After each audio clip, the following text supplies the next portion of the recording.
Bonjour, Israël Dupuis pour un tuto sur l'enregistrement de documents InDesign et la fabrication de documents InDesign, bref, une intro à InDesign. Donc c'est dans InDesign CC 2014, mais ça pourrait être dans n'importe lequel au demeurant, c'est juste des trucs de base. Donc pour commencer un nouveau document, fichier, nouveau document ici.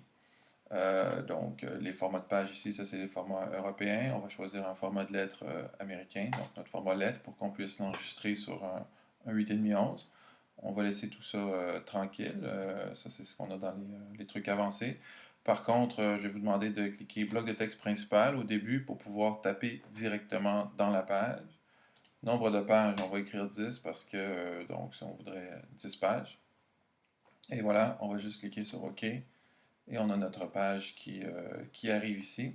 Je vais juste tasser mes panneaux un petit peu comme ça ici, juste pour pouvoir bien taper. Ça, c'est mon panneau de paragraphe qui va m'être utile un petit peu plus tard. Et donc, ce que je remarque, c'est que à ma droite, j'ai un onglet page. Et qu'est-ce que je vois dans mes pages? C'est que je vois mon scénario de page. Donc, je peux changer de la page 1 à la page 2, à la page 3, à la page 4, etc. Donc, naviguer dans mon document, en fait. Et que lorsque je prends l'outil de texte qui est déjà sélectionné par défaut, lorsque je clique dans la boîte, je peux écrire mon texte comme cela.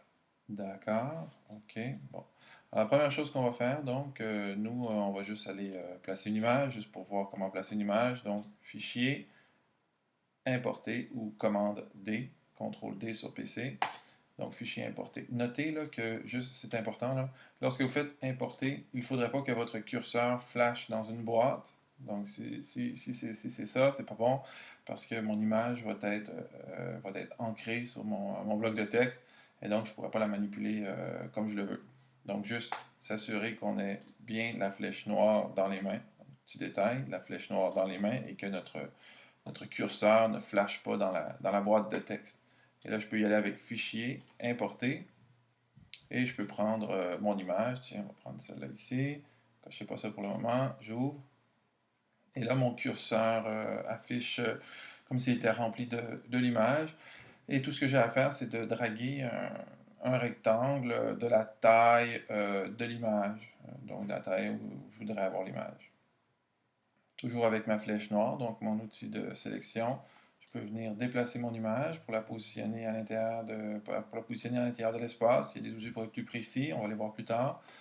Et avec ma flèche blanche, que je peux venir vérifier en cliquant sur mon image, lorsque je clique sur ma flèche blanche, j'ai vraiment l'image en tant que telle dans les mains et je peux vérifier est-ce que mon image est en haut de 100%. Si elle serait en haut de 100%, elle serait pixelisée à l'impression ou même à l'écran. Donc, je vais essayer que ce soit toujours ça en bas de 100%. Donc, avec ma flèche noire, je peux prendre mon image et avec ma flèche noire, lorsque je clique sur mon image, il m'est possible de prendre un coin. Je vais enfoncer majuscule et avec ma flèche noire, je viens refaire le cadre de mon image. Donc, ici, par exemple, pour venir recadrer mon image s'il y aurait trop de blanc. Il n'y en a pas trop de temps maintenant, mais admettons. Là. Et avec ma flèche blanche, ici, ce que je peux faire, c'est que je peux venir bouger mon image à l'intérieur de mon cadre. Admettons que je voudrais faire un crop ou que je voudrais la grossir là, outre mesure. D'accord? Donc, on a vu la différence flèche blanche et flèche noire. Et on a vu comment déplacer une image dans l'espace. Si maintenant on voudrait la remettre à l'échelle, on prend un coin, on enfonce la touche commande ou la touche contrôle et la touche majuscule pour tout tenir en proportion. Et on fait ça comme ça. Et donc là, ce que ça nous fait, c'est que notre image est remise à l'échelle en même temps que notre cadre est remis à l'échelle. Juste toujours avoir les yeux bien rivés sur ici prendre notre flèche blanche à la fin et bien voir est-ce que mon image, est-ce que je ne l'ai pas déformée, genre 40% puis 70%, et est-ce que mon image, lorsque je clique avec sur ma flèche blanche, c'est pas en haut de 100%. OK, ça c'était le premier point. Ensuite, pour écrire du texte, facile, facile, je prends mon curseur de texte et alors là, je peux écrire mon texte qui va décrire, par exemple, mon image. Bon, admettons, je pourrais écrire ça ici, décrire un peu comment que je voudrais mon image et, admettons, mettre une source pour cette image-là ici. Alors, dans mes images, ici, dans Google. Et bon, je vais juste écrire la source de cette image-là. inutile, là, tout ça. Là.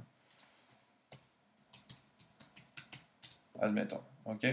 Bon, là maintenant, pour bouger le bloc de texte, parce qu'on remarque que le bloc de texte est derrière mon image, alors pour le moment, ce que je vais juste vous montrer, c'est qu'on peut juste prendre le bloc de texte et le réduire comme ça. Donc pour le moment, c'est juste comme ça qu'on va faire ça. Je vais vous montrer tout plein de façons de modifier le texte. Donc pour le moment, on va juste faire ça comme ça. OK, donc on a modifié notre bloc de texte et on le place, peut-être, mettons, comme ça ici. Et on pourrait le placer en lien avec notre image comme ceci. Donc j'ai ma première mise en page.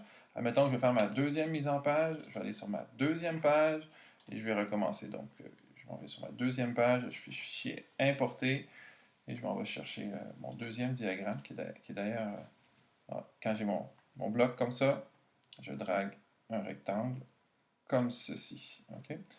Et d'ailleurs, il est super bon ce diagramme-là. En tout cas, j'en parlerai un petit peu plus tard. Mais ce qu'il fait, c'est qu'il nous montre comment choisir une typo. Il est vraiment, vraiment super bon. Alors, tu prends, mettons, je veux ça.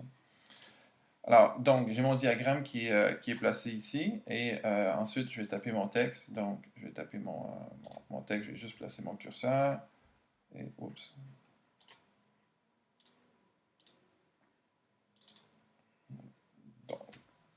Alors là, si ça s'en va sur mon autre page, alors le problème c'est que je suis encore dans mon deuxième bloc de texte, donc j'ai pas fait de retour, tu vois, parce que les blocs de texte sont chaînés dans ce cas-là. Donc, wow, voilà, maintenant je suis vraiment sur ma deuxième page.